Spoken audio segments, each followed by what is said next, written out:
Oh,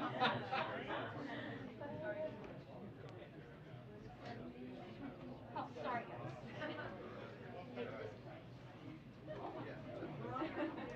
It's like the before time.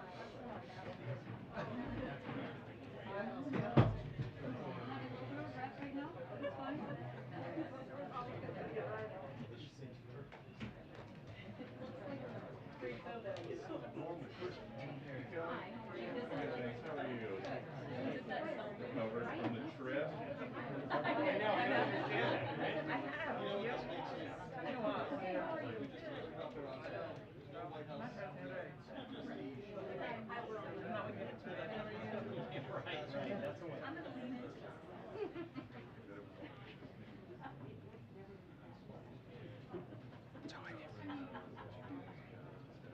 정한이 사진 찍는 거였는데 금방 다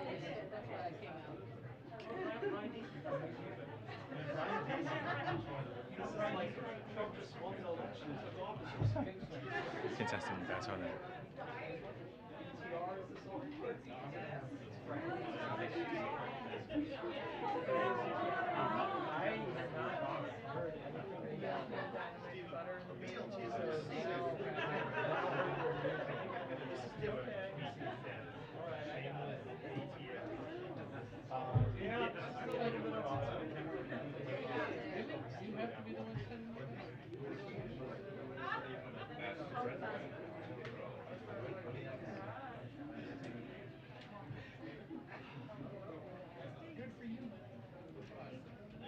Hey, he's a politician.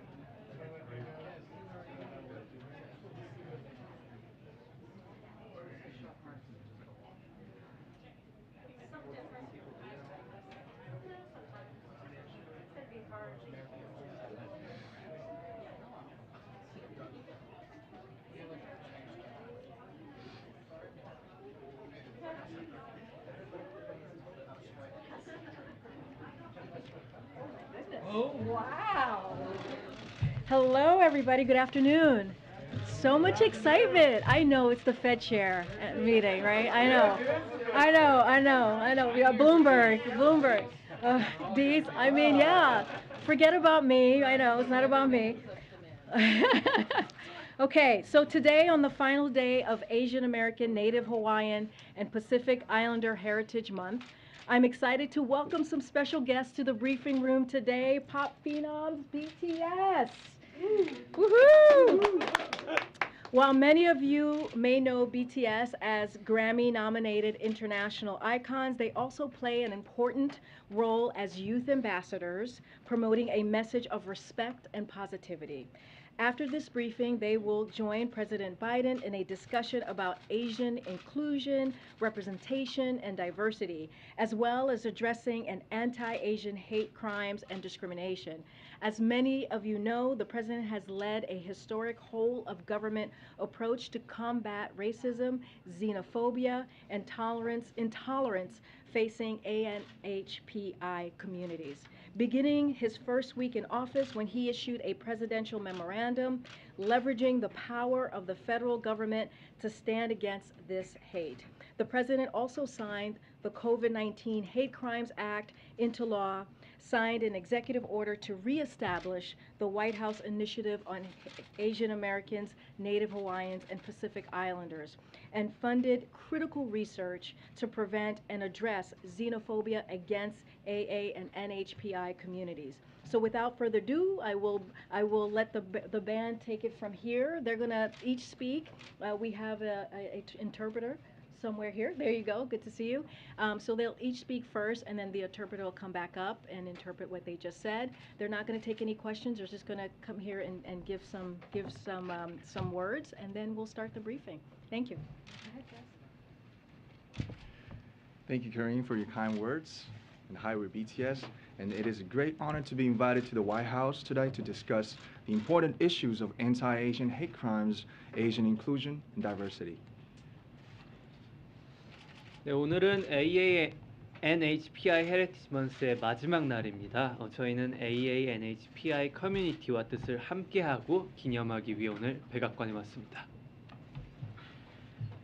네, 최근 아시아계를 대상으로 한 많은 증오 범죄에 굉장히 놀랍고 또 마음이 안 좋았는데요.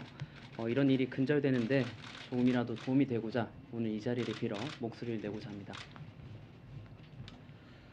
네, 오늘 저희가 이 자리에 올 수 있었던 것은 저희의 음악을 사랑해 주시는 다양한 국적, 언어, 문화를 가진 저희의 팬, 아미 여러분들이 계셨기에 이 자리에 올 수 있었다고 생각합니다. 정말 감사합니다. 네, 한국인의 음악이 서로 다른 언어와 문화를 넘어서 전 세계 많은 분들께 닿을 수 있다는 게 아직까지도 좀 신기하고 근데 신기한 것 같습니다. 그리고 이 모든 걸 연결을 시켜주는 음악이란 건 좀 참으로 훌륭한 매개체가 아닌가 싶습니다.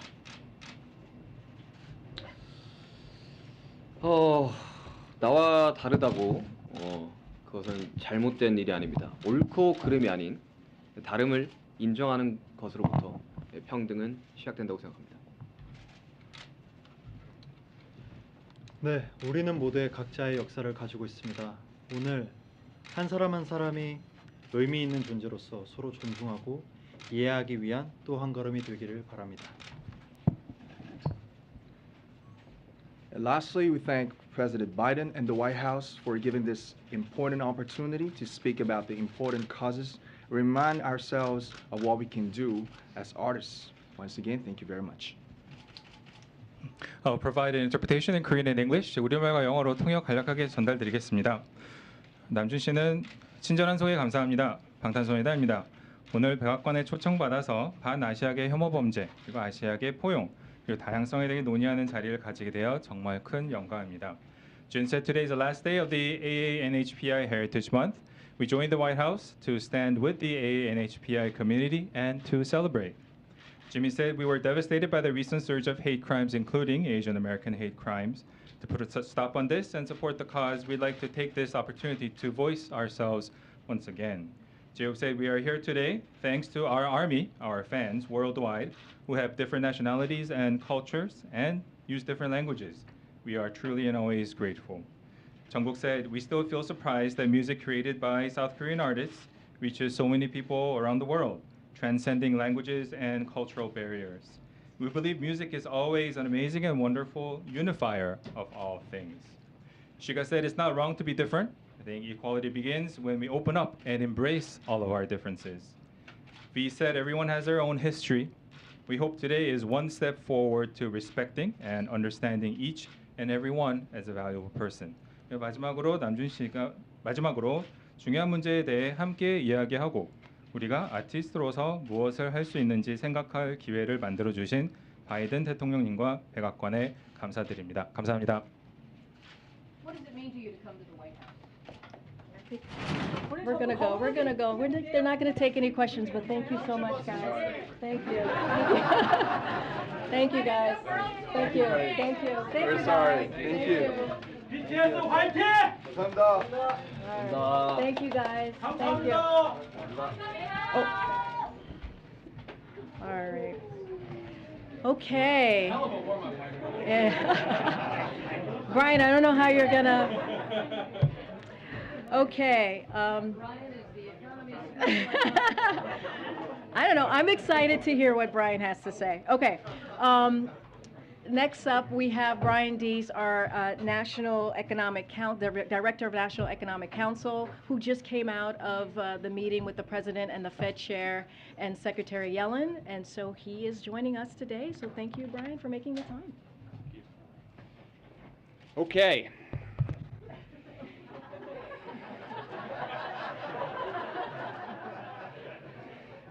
So I get to go home and tell my kids that BTS opened for me. I did not expect that when I woke up this morning. And I know that you're all here to talk about trimmed mean inflation, and you're as excited about that as you are for them. So thank you for hanging in here. I just wanted to provide a little bit of context to the economic focus of the day.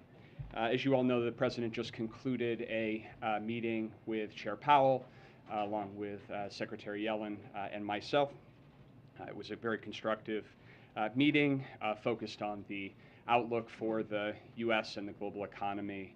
And I won't go into detail of the private meeting other than to reinforce that the President underscored to Chair Powell in the meeting what he has underscored consistently, including today, that he respects the independence of the Federal Reserve and will provide the Federal Reserve the space and the independence that it needs to tackle inflation.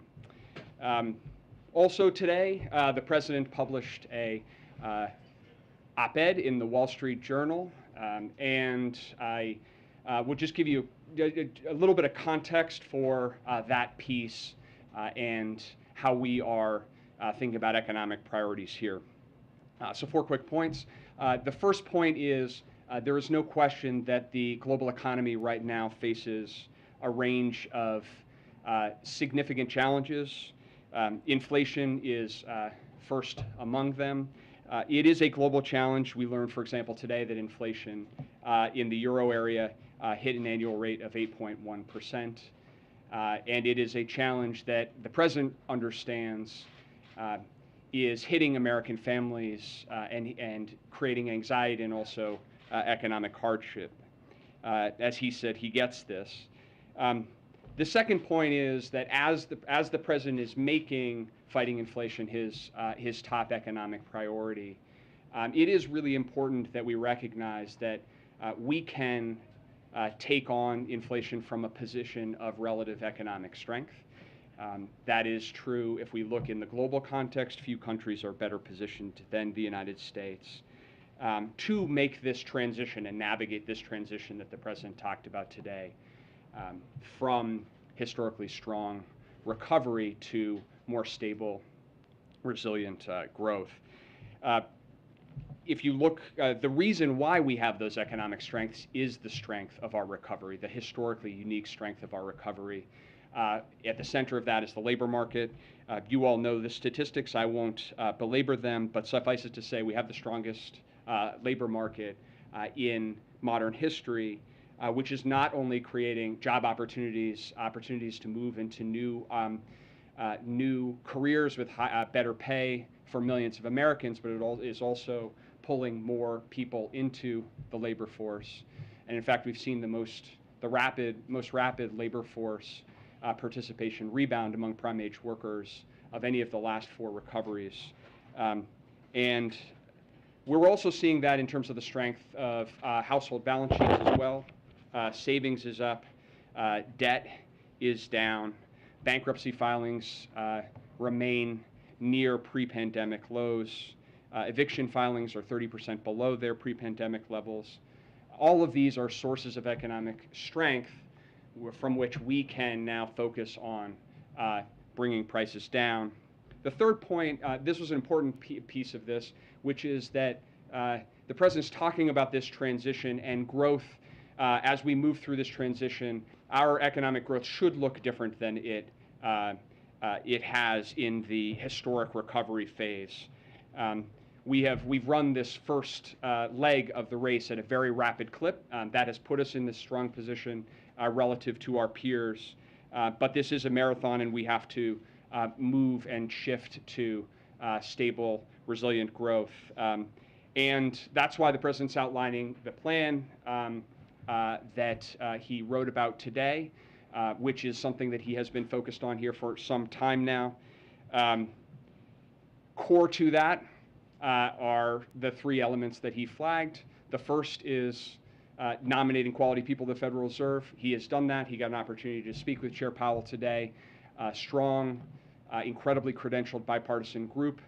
And we are hopeful that the Senate will move to confirm the last of his nominees, Michael Barr, without delay, and giving the Fed the independence to operate, which is critically important, particularly at a moment where inflation is elevated, but cannot be taken for granted, which is why the President is reinforcing it publicly today.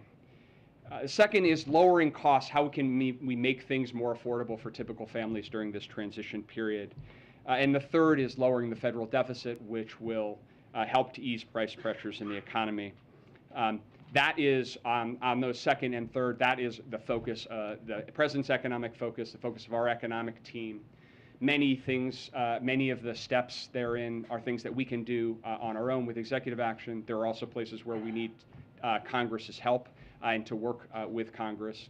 But that is our overarching focus when it comes to the economy right now. So that is the context I want to provide. Happy to do whatever Karine tells me to do. Brian, one trade-off to cutting or fighting inflation may be a change in the unemployment levels. What level of increase in unemployment does the White House see as acceptable in order to obtain lower inflation?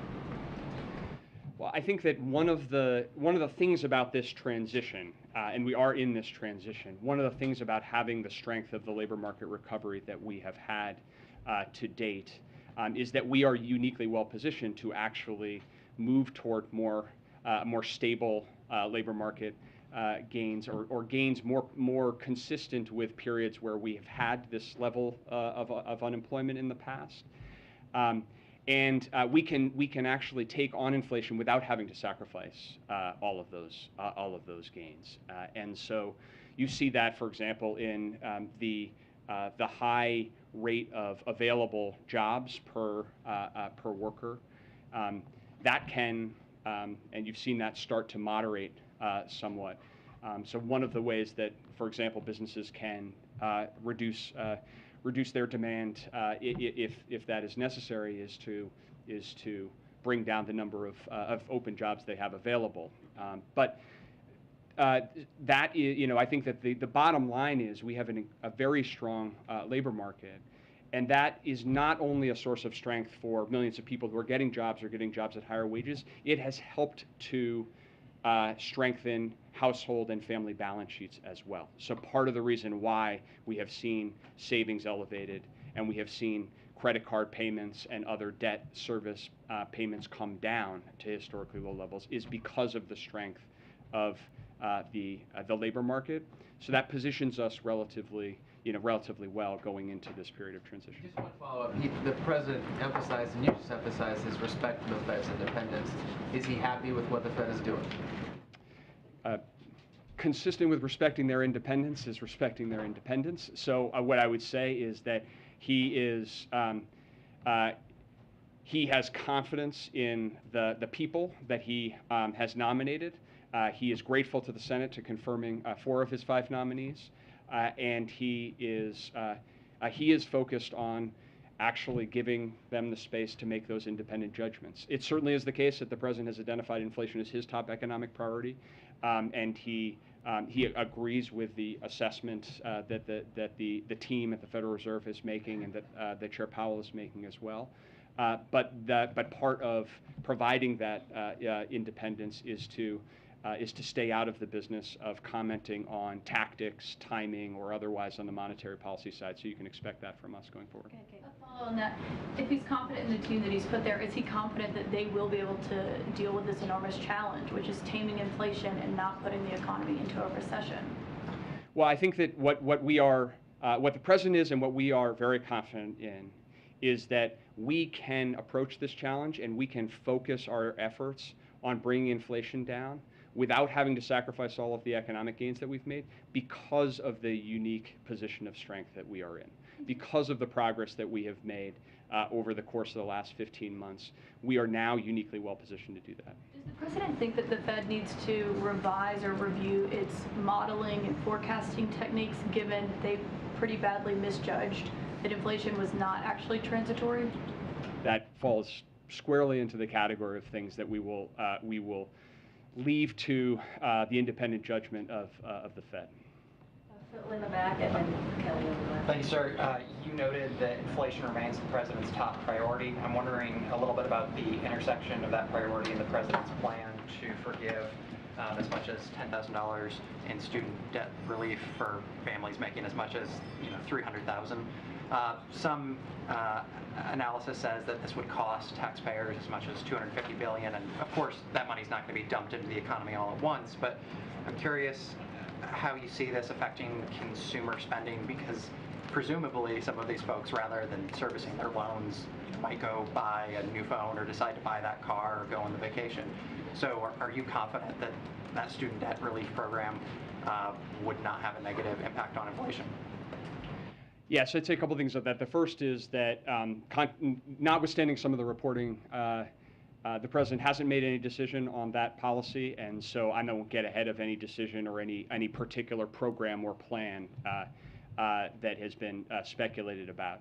Broadly speaking, if you look at those who hold student debt, principally people who went to public colleges, principally people who, when they were going to college, had 2/3 of which their family income was less than $50,000 per year, and many of whom are struggling economically in a position of having to repay that debt. When you look at the question of the macroeconomic impact, I would say two things. One is it is a function of a number of those policy design parameters, including the repayment. So today there is a moratorium on repayment of student loans, and so the resumption of payments would interact with any potential debt cancellation.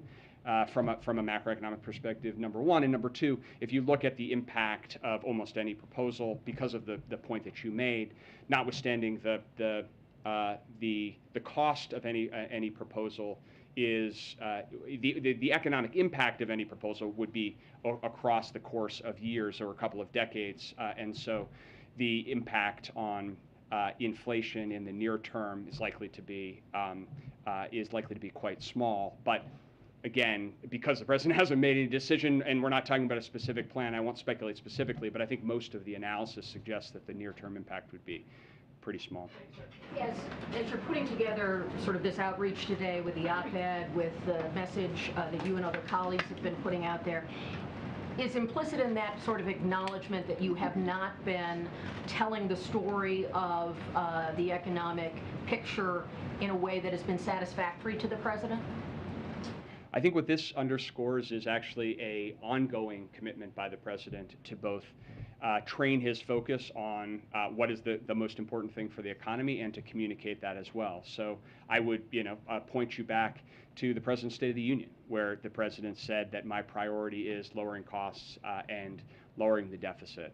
And I think what this president has tried to do in every stage in this historic and unique economic recovery is to effectively communicate to the American people where we are, to give it to people straight, but also to lay out clearly his plans, his priorities in terms of what he wants to see done. And so we are now moving into a phase which is really a transition, that transition that he spoke about. And so what he has been doing for the last couple of weeks, what he will continue to do is try to help make sure that we're communicating clearly to the American people what that means and also what his plans are, and also that he is prepared to work with anybody, Democrat and Republican, to try to make progress on that, but also highlight that there are differences between his approach and others, and that's important for the American people to understand as well. What is the expectation today as you advise the president, or his expectation about how long prices will be at these high levels, 40-year levels, how long inflation will be here? Well, there is uncertainty, and I will leave the predictions to forecasters. I think you and others have seen most major forecasters out there and their projections, most projecting that we will see moderation in inflation over the course of the year. What I can say and is important with respect to, for example, the op-ed that the president wrote today, is that the president has a clear approach and priorities with respect to tackling inflation. And the more progress that we can make on that plan, the more progress that we can make in lowering costs and making things more affordable for families right now, the more progress we can make in building on the historic deficit reduction we've already seen this year, then the better off we'll be, the better positioned we'll be to actually see that moderation happen more quickly. So that's our focus. Our focus when we're thinking about policy, particularly fiscal policy, is how can we make more progress on that front, understanding that there are a lot of predictions out there. Just a couple more, Josh. Thanks, Brian. Chair Powell has said there are limited tools that the Fed has to deal with supply shocks, like what we saw from Russia's invasion of Ukraine, the lockdowns in China over the coronavirus. Given that limitation, do you believe the U.S. is well insulated and protected against future supply shocks that could cause prices to rise, as we've seen with gasoline? Or do you think additional action is needed with Congress in order to provide that protection? Well, I would say a couple things. The first point that I made and underscored is we do face serious global challenges right now. And the supply chain disruptions, the ongoing supply chain disruptions emanating from COVID and China most recently are significant. Likewise, the implications on the energy market of Russia's invasion of Ukraine are significant and ongoing.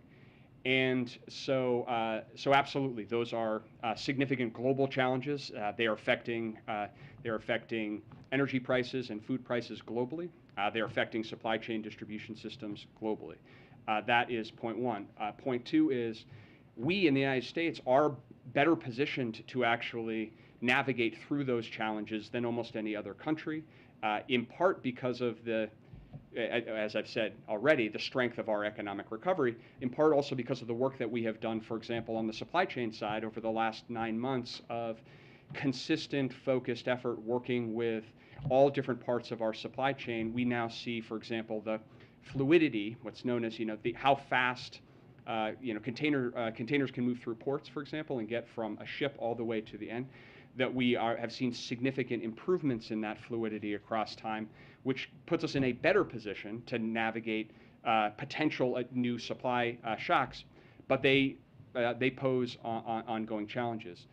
Third, there are places where we could absolutely use Congress's help, and we could use it urgently. And so when you think about some of the core challenges we have with respect to supply chains, they circle back to the issue of semiconductors. And we remain extremely vulnerable to the supply chain fragilities associated with semiconductors. Notwithstanding everything we have been through in this pandemic crisis, we still don't have a dedicated supply chain office within the federal government that is funded adequately to actually take on, map, and aggressively go at these challenges. Now, we've made historic progress notwithstanding that, but we could use Congress moving to provide the resources and the funding and the authorities that are in the bipartisan innovation bill that is now in conference. So that's one place where we are hopeful, working very closely with Congress in an effort to try to get that done, and that would give us more tools to keep building our resilience to these types of global shocks. Thank you. Since you were in the meeting, can you say whether the President expressed any view about what the Fed's path is right now? Chair Powell has talked about 50 basis points each in the next 2 meetings. Did President Biden weigh in at all on whether he thinks the Fed needs to go faster, slower, just about right at all in the meeting? So I'm not going to read out any specific components of the meeting other than to underscore that the President did in private, as he did in public, underscore that his commitment to giving the Fed the space to conduct monetary policy independently without political interference. Do you think that the Fed has moved too slowly by saying it's their responsibility? The implication, of course, is that they're holding the bag to the fact that inflation is at the highs that it is at. I think by saying it's their responsibility, what the President is doing is acknowledging and underscoring the pivotal role that the Fed plays institutionally, and that monetary policy plays in the process of bringing prices down. That's a core mandate that the Fed has, and that he not only respects, but is willing to underwrite that independence matters, and being insulated from political interference matters. That's not an approach that the previous president took to this issue. It has not been an approach that presidents in the past have taken, and this president has underscored and is underscoring that he will do that. And I think that that's what you should take away from his acknowledgement of the responsibility that the Fed has. Tariff reviews come up at all, or can you give us the latest on that? There recalls, of course, that easing tariffs on imports from particular countries could be one measure that would cool inflation here in the U.S. I know it's an issue of discussion. I don't have any update to share today. Just following up on Josh's question on tariffs, is there any timing you can give us on a decision specifically on China tariffs? Nothing specific on tariffs today. I wanted to ask you about budget reconciliation. About the what? Budget reconciliation. What do you view as the right revenue to spending ratio to combat inflation? Well, I think what the president has said and is underscoring today is that we have a real opportunity to lower costs and lower the deficit.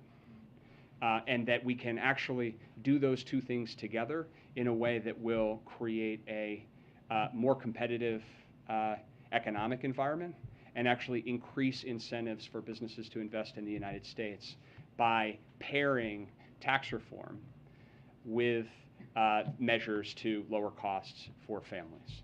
So I'm not going to get into the specifics of the conversations around reconciliation other than to say the president really does believe that the right approach here is to focus on measures that would lower costs and help to make things more affordable right now for families and to lower the deficit.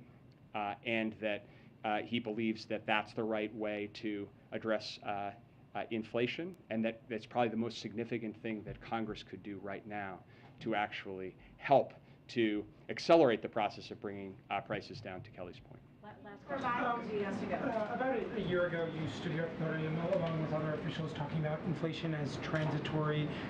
Now a lot of the focus from the White House and the broader administration is on messaging, as Caitlin and Kelly pointed out earlier. Was it a mistake to use that phrasing, and do you think it gave Americans a false sense of how long these rising prices would be here for? Look, I think that this has been an uncertain and unexpected and recovery period, historic in many ways. And so I think that our focus right now is on what is the right policy to bring prices down without sacrificing all of the economic gains that we have made. And I think that one thing that is unambiguously the case is that over the course of this 15 months, the strength of this recovery that we have had in the United States has not only helped millions of people and millions of families across the country, but now positions us well to address what is a global issue. And when you look out across the world right now, there's also no question that inflation is a global challenge. The 8.1% figure that I cited for the euro area, if you look back over the last 6 months, headline euro area inflation is 9%. And that is because we know that principally the drivers of that are the convulsions and the convulsive impact of having to shut the economy down and restart the economy, and compounded now by the supply effects that Josh asked about with respect to Putin's invasion of Ukraine. So that's our focus. That's where we're focused now. And we think that the policy choices that we make here going forward will be consequential in how quickly and effectively we can navigate through this next period. But that's not mostly about the structural factors. I guess when you talk to Americans, when you look at polling, they say their biggest concern is rising prices, which I think part of that stems from the prolonged period that we've been in. And so I'm wondering, as you focus on the messaging, have you learned lessons from that, where you discussed it as transitory, and now, 15 months later, we're still here? Look, I think that what the president has done with respect to communications has been to consistently explain to the American people where we are and where we need to go, and that continues to be the way that he approaches this issue, and very much from the perspective of what it feels like to sit around a dining room table or a kitchen table in this country, because that's his lived experience, and that's the way that he approaches these economic policy questions. And so he understands that right now the top issue on people's minds is prices at the gas station, prices at the grocery store, and he's made very clear, and he's communicating very clearly that that's his top economic priority, and that we can address this from a position of strength, and that we can make this transition to stable growth without sacrificing all of those gains if we make the right decisions going forward. And so that's what he will continue to do. It's certainly what we'll continue to do in serving him. Brian, if I could quickly follow up, if the president is communicating effectively, how do you explain and make sense of his low poll numbers? Look, I will just say this, that the president always tasks us to focus on what are the right policy decisions and the right policy choices to try to advance an economy that has been his animating feature of what he wants to get done for years, which is how do you build an economy from the bottom up, the middle out, where working families have more opportunities. We've made historic progress in that direction. We have made historic progress in that direction because of some of the hard and difficult policy choices that this president has made. But we now have to address this issue of rising prices. The president has been focused on that for some time. We need some help in working with Congress on some of the issues that we just discussed. And I think that, if we can deliver, I think what the American people are mostly want to see is that we can actually move the ball forward and that we can actually make some progress in things that matter in their daily lives. And it's why you've seen the president so focused on things like reducing the cost of internet, building more affordable housing to reduce the cost of housing, because we get that those are practical things that are impacting people in their lives. And the more progress we can make on that front, that's what people want to see. That's what people want to see is progress, and so that's where we're going to keep our focus. Why is the president so hesitant to face us from behind the podium just like you did? Okay. Thank you all. Thanks, Brian. Come back soon. All right, that's all I have on for the topper. Oh, we could no. Go ahead, Josh. Why don't you kick us off here? Great. Thanks. One sec. Two subjects. First, can you offer some clarity on what President Biden meant when he said we're not sending Ukraine rocket systems that could strike into Russia, since even short-range missiles could fly over the border if they're fired nearby? And is the White House concerned that sending a rocket system could be considered escalatory? So let me first say that those systems continue to be under consideration, so I don't have anything to preview on anything specific there. But as the president said, we won't be sending long-range rockets for use beyond the battlefield in Ukraine. But right now, I don't have anything to preview for you today. Secondly, could you update us on the status of where Mexico's president stands on going to the Summit of Americas? It's the first time we've hosted since 1994, and what does this controversy say about the U.S. relationship with Mexico? So, I don't have anything to share or anything to confirm about anyone's attendance. We don't have a final list. Once we have a final list, we'll be sharing that. Look, the president is looking forward to hosting, as you just said, the first one in a long time. It's the 9th Summit of the Americas in June, just a few days away, and values the opportunity for leader-to-leader, civil society and private sector engagement to advance our goals and find common ground. He views the summit as an important opportunity for leaders and key stakeholders to come together to address the core challenges facing the people of the hemisphere. No other part of the world impacts the security and prosperity of the United States more directly than the Western Hemisphere, and we are joined not just by geography, but also by economic ties, democratic principles, cultural connections, and familial bonds. I don't have a list to confirm or any invites or decisions that's been made. That's up to clearly the individual leaders. Hello. Hello. Happy Tuesday. I feel like it's been a long time. Just to follow up on that, has everyone who's going to be invited to the summit been invited? We're still working through some of the invites. We just don't have a final list. And we have said, once we have a final list, we'll share that. Can you elaborate on the president's promise earlier today to meet with lawmakers on new gun laws, when or how that would happen, and whether there are any preconditions on when or how he'd meet with them? So the president look, he's been calling for action for some time. What we have seen, in particular these past 2 weeks, with these mass shootings in Buffalo, and we saw the president go to Buffalo and grieve with the family there. We saw the president and the First Lady just this past Sunday go to Texas to grieve with the parents there. And it is heart-wrenching what we're experiencing. This is an epidemic, the gun violence that we're seeing across the country, and we have to do something, and we have to continue to make efforts to act, to protect our kids, to protect people going to the grocery store. The president has made this one of his priorities from the first day that he walked into this administration, and now he's calling on Congress to act. And so he is hopeful. He wants to make sure there's action. The White House, we have our White House team that is in constant communication with Congress on an array of issues, including this one, because again, this is a priority, and he wants to continue to make sure that he continues to voice his concern and what needs to be done next. Look, the president has done everything that he can from the federal government. We are looking at other executive actions that we can possibly do. This president has done more executive actions at this point than any other president, but it's not up to him alone. He cannot do this alone. This is what you heard him say to Kelly O yesterday. And so Congress needs to act so we can have federal law legislation on the books so we can stop this epidemic that we're seeing across the country. What other executive actions would be under consideration if you just said he's done everything he can do? Well, we're looking to see what else can be done, to be clear. We have done, as you've heard us say, we have done the ghost guns. The stemming of the flow of ghost guns is something that the president has done through executive action. If you look at ghost guns, they are not regulated.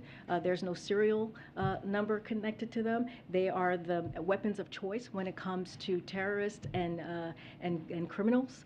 This is something that we have seen more and more pop up across the country, and so he put out an executive order through the Department of Justice to make sure that we do everything to stem ghost guns being out there.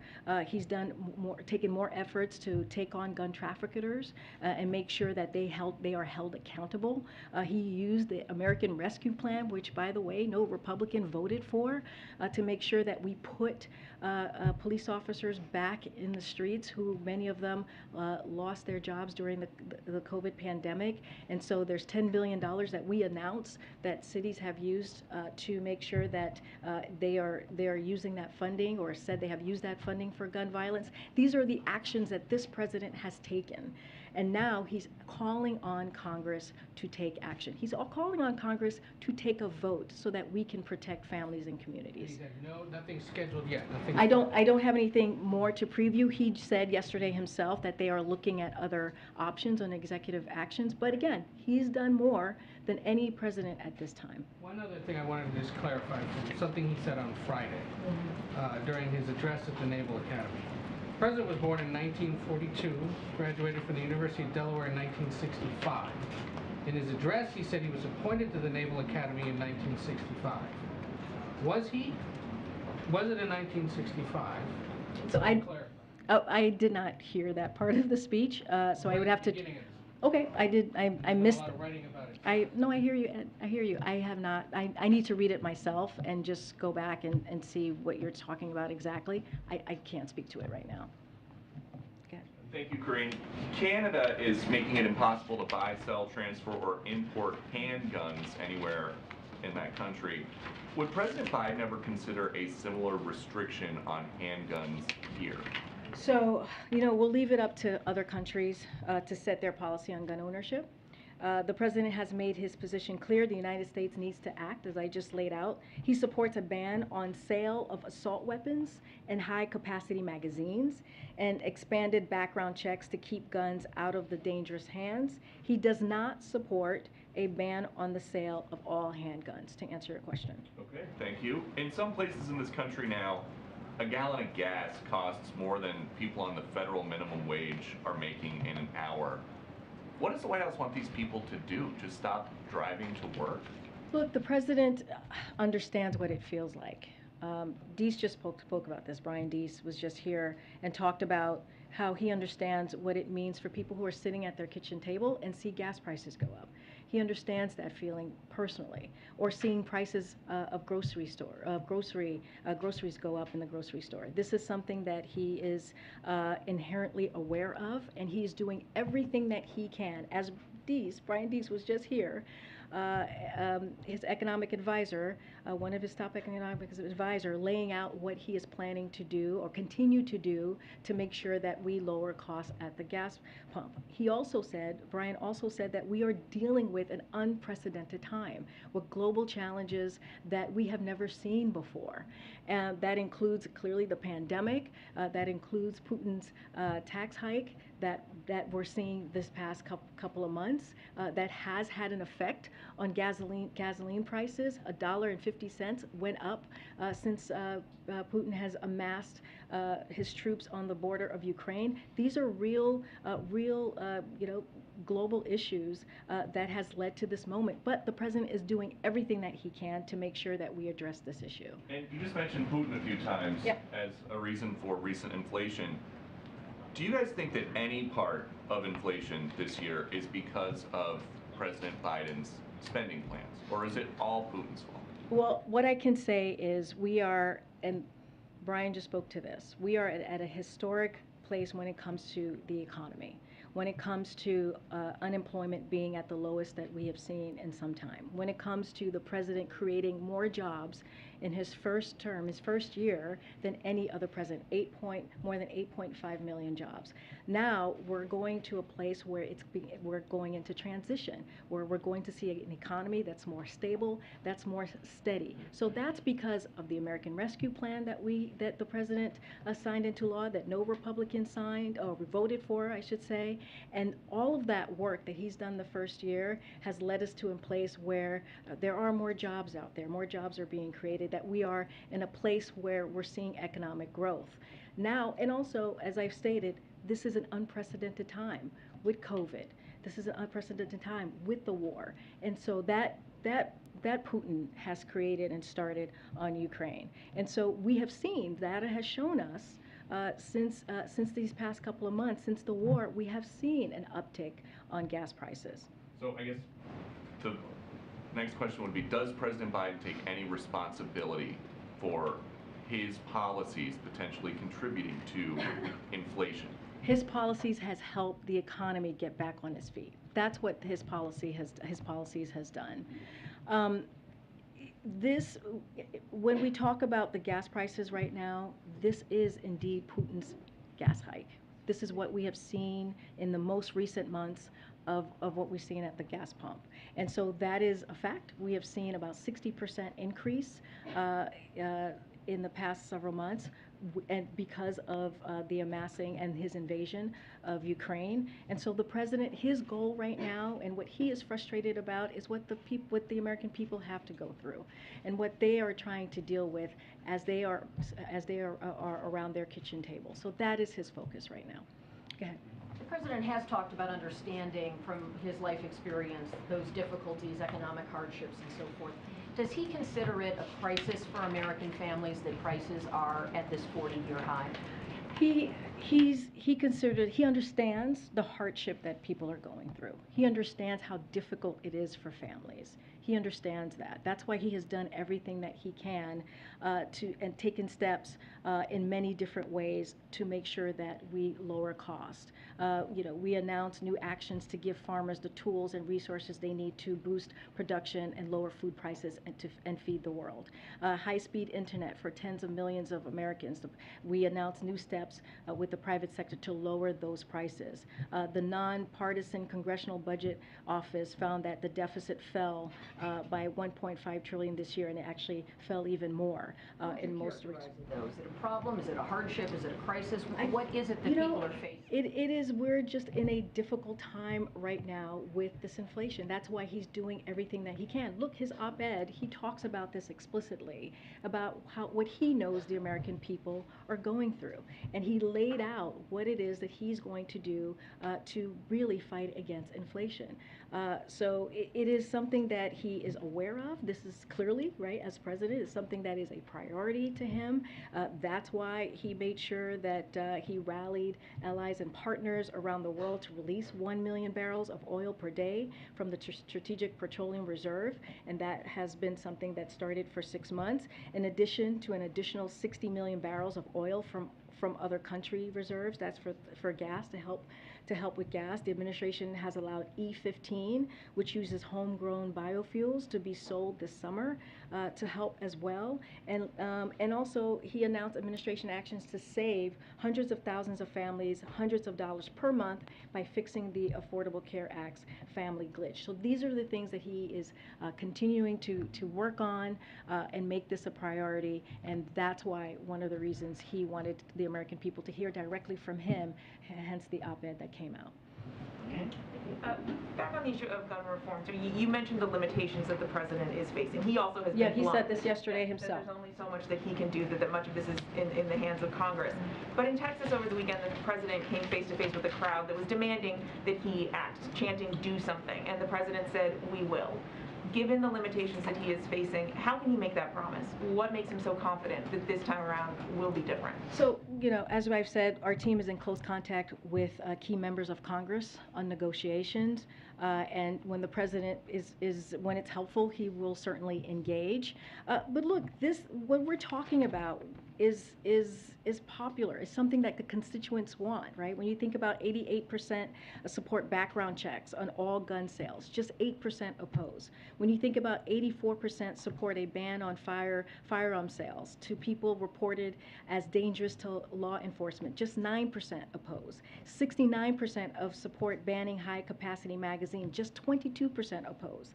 67% oppose banning assault-style weapons, just 25% oppose. This is from a poll last week from Politico Morning Consult. Reuters had a poll as well on that same day. 84% support background checks for all firearm sales. 70% support red flag laws. So these are things that, if you think about the senators and congressional members, these are things that their own constituents support. And so what the president is going to continue to do, as he's done from the first few days that he walked into office, is to ask Congress to act. And so we're going to continue to have those conversations. He's going to do everything that he can to make that happen. We have to stop this gun violence epidemic that we're seeing. But these measures have been popular for some time. I mean, that's not new to this most recent massacre. So what is the president seeing, if anything, that makes him confident that this time will be different? I mean, we've heard him say that he thinks everyone's getting more rational about this. What has he seen from Republicans that gives him that sense? Well, right now, as we know, there are bipartisan negotiations happening today. It may have happened already. I know there was supposed to be a Zoom call that was being led by Chris Murphy. And so, it is important. That's what we want to see. We want to see steps being taken so that we can get to a resolution, a solution here. We cannot continue having this epidemic that we're having with gun violence. This is not okay. And what we're asking Congress to do is to vote. Vote again. I just said this. Vote to protect our communities. Vote to protect our children. Vote to protect our teachers. Vote to be able so that people can safely go into a grocery store and not worry about being killed. And so the president's going to continue to speak to this. He's going to continue to use, the platform that he has. But again, he has done more on executive action in his first year than any other president has, in particular at this point. How would you gauge his level of confidence that vote is actually going to happen? Look, we're going to continue to try. I can't speak to how people are feeling in Congress. That's something that they have to answer, or where they are with the process. What we're going to do is do our job from here and having those conversations. As I mentioned, his team is talking to folks on the other side about negotiations, and we're going to continue to call for action. Can we come back to the back? I'm right here. Thank you so much. I have a BTS question and also a Taiwan question. A BTS? Yeah, Okay. first of all, they've been here for a few hours, just wondering if they're filming a music video on site or anything like that. And also, any substantive policy recommendations to the president about combating discrimination and hate crime? Well, right after they were here, they did go to meet with the president. Clearly, I don't know what conversation was had. Usually we try to keep those private conversation private.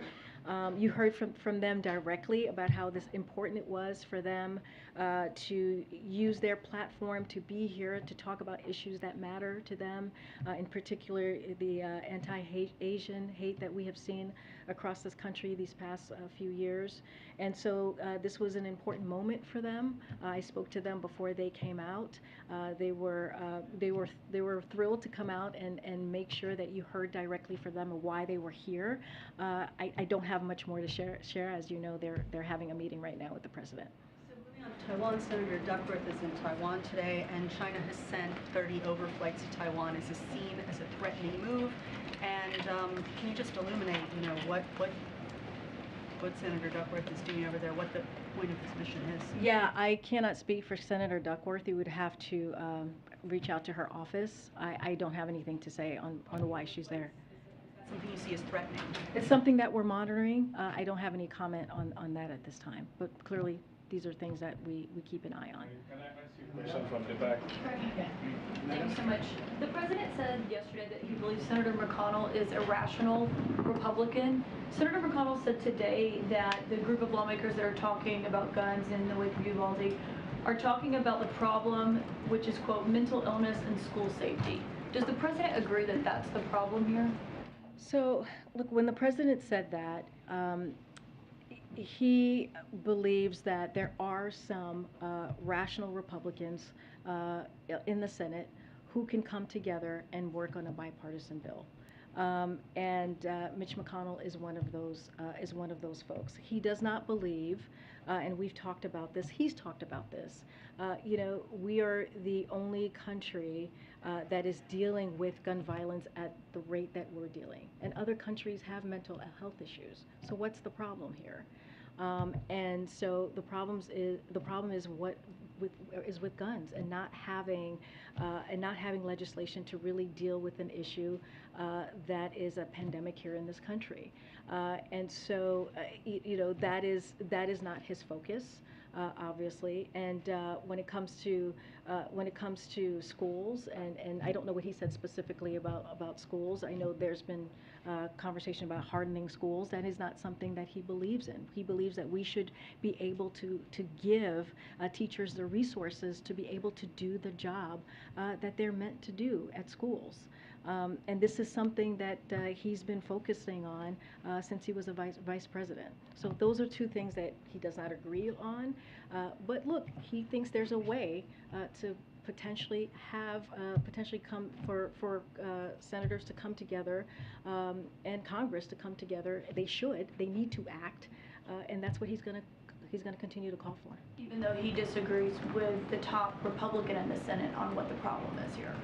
I mean, look, I think that what the president is going to continue to do is call for Congress to take action, is to call for Congress to move forward and deal with this epidemic that we're seeing across this country. And so he's going to leave it up to Congress to do that. He's going to step in when needed. But again, our office here is in regular contact on negotiations. And you just said that the president will get engaged with Congress on these talks when he believes it's helpful. Does he believe it's helpful right now for him to be involved directly in these negotiations? When the time comes, he will get involved. He spoke to this yesterday. What we're going to continue to do is call on Congress to act. And again, our offices here, our different departments here are in constant communications and with the negotiation process that's happening. Karine, can you confirm that the President Chief of Staff, Ron Klain, is leaving his position after the midterms? Can you confirm that? No. Can I ask you a second question? No. Go ahead. Karine, a follow-up on the long-range rockets question. Does the United States not want Ukraine to launch attacks into Russian territory, despite the fact that Russia is obviously launching attacks on it? I mean, the president spoke to this yesterday. I don't have anything more to add. First of all, we don't have, it's under consideration. I don't have anything more to say to that. But again, we won't be sending long-range rockets for use beyond the battlefield in Ukraine. So the president answered that yesterday. Switching gears to gun control and to the meeting with the New Zealand Prime Minister today, the President mentioned what New Zealand has done on this issue. What does he think, or what does the White House think the United States can learn from New Zealand on guns? Look, I think they had a very good meeting. They clearly spoke about gun reform. In the meeting, he actually wanted to talk more about what the New Zealand Prime Minister has done on gun reform in her country, and so he wanted to hear more about that. I don't have anything more to read out, but it is something that an agenda item that came up in their meetings, and he's always open to listen. But then again, we have to just remember that we need to act. Congress needs to act. It is the time to act now, and that's what the president's going to continue to call for. It is something that he has worked on since he was a senator, as a vice president, and now as president. He has taken action as a president to make sure he can do everything that he can to address gun violence, and now he's calling on Congress to deal with banning the banning of assault weapons, and also background checks, expanding background checks. Those are things that they can do. It's popular. I just laid out the polling and what the polling showed. This is what their constituents want them to do, is to act. And so that's what we're going to keep calling on them to do. Okay. Thanks, Karine. Following up on Keelan's question about the president's involvement, you said he would engage when he thinks it would be helpful. Does he think it would be unhelpful right now for him to engage in those negotiations? No. What we're trying to say is that there are conversations happening right now. Right? There's a Zoom call, a bipartisan conversation happening right now. So we're going to let that process go. But at the same time, we're going to continue to call for action. He directed his team to look at additional ways for executive action, so that doesn't stop from us on our end. But he can't do it alone, and that's what we keep trying to say here. Congress needs to take their step to make action. And then just one follow-up again on the comment that he made about their irrational Republicans. As a candidate on the presidential campaign trail, he often said Republicans would have an epiphany after Trump was defeated, that they would come to their senses, in his words, and work with Democrats on certain issues. Many Democrats that you talk to say that that is an outdated view of the modern Senate, that the partisanship has increased significantly. Does he still believe that there are 10 Republican senators willing to vote on some measure of gun reform? There's criticism that that is the view that Mitch McConnell and others are rational Republicans, given Mitch McConnell's long and well-documented history of blocking any sort of vote on gun control throughout his leadership of the Republican Party. What we're saying is that's what their constituents want them to do. That is what, regardless if you're a Republican or independent or Democrat, you have a bipartisan opinion out there from constituencies, from American families, from the American public that wants Congress to act. 90% of gun owners support universal background checks. That's 90%. 84% of Republicans and 80% of NRA members support background checks. That's what we know. That's what the data shows us. That's what we need to do, is for them to act so that we can make sure that our communities are protected, that we save our communities, that our children are not going to school feeling unsafe. So that's what we need to make sure. What does the president think the reason is that Republicans are not voting for some of these bills? If you're saying they're widely popular, where does the president believe the disconnect is between the Republican leaders? That's for them to answer. They have to answer to their constituents. I just laid out what their constituents wants to see. That's for them to answer. That's a question that they need to go to their constituents and answer why they haven't moved forward on common sense gun violence reform. That's what we're asking for. Yeah. This is a question I was hoping to get to Brian Deese, but I'm hoping you can help us understand as well. Earlier today, Larry Summers told the Washington Post essentially that a soft landing seems, in his view, particularly unlikely. And we heard Brian suggests, I think, a rather rosy picture of being able to move out of this inflationary period. I guess I want to understand from you all what makes you so confident that a soft landing is possible, and should we be anticipating as a public that there will be a rocky economic period coming forward? I mean, I guess I just want to understand what makes you all think. Look, you know, and this is what Brian D. set up here, and I think he would say the same thing to this question, is that we are doing everything that we can to deal with what the American public is currently have in front of them, right? With these high gas prices and inflation, and we are taking every step that we can, taking this very seriously to make sure that we bring down inflation and we deal with inflation in a way that the American public feels this. And we feel that if we are able to do that, continue with the 4 steps that the President talked about in his op-ed today, that we will get to a place where the prices can come down and we can deal with inflation in a real way. And so I guess, you know, the outlook, though, is that a recession, when you look at inflation historically at this level, a recession is naturally followed, you would say, within 2 years. And so why would this time be any different? Well, you know, as we have said, we're dealing with a transition, right? We're dealing with an economy that has really bounced back. More than 8.5 million jobs have been created. We've seen unemployment go down, and now we're in the transition period where we're going to be in a place where it's more stable and more steady. And so that is our focus. That's where we are currently, and that's where we're going to be moving forward to. Final question. I'll take one question. Yeah, thank you. The gunman suspects in both Buffalo and Texas were 18 years old. Would the president's support or be open to raising the minimum age for purchasing a gun to 21 years old? This is something that Congressman Kinzinger, a Republican, said would be a no-brainer on Sunday. And so it seems like something that would have maybe out of the gate some bipartisan support. Does the president support that? Well, I'll let the president's words speak for himself. He said last week that an 18-year-old should not be able to be purchasing a gun, an assault weapon that we saw this 18-year-old do in Texas, and so I'll just let his words stand for itself. And so he would sign such a bill into law if it were to pass.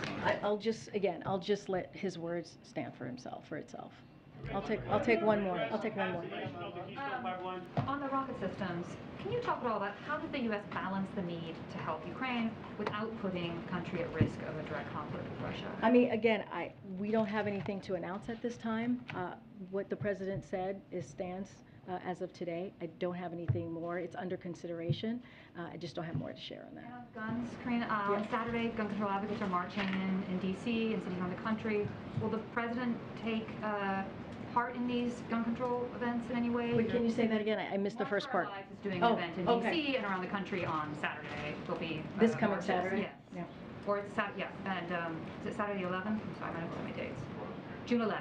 He's doing it on June 11th. Will the president take part in this in any way? I don't have anything to preview for you about his schedule this weekend. Okay? Thanks, Karine. Thank you. Thank you. Karine, does the president regret cancellation of the Keystone Pipeline? Do you know why black people are leaving the Biden administration? 20 of them have left in the past few months. So.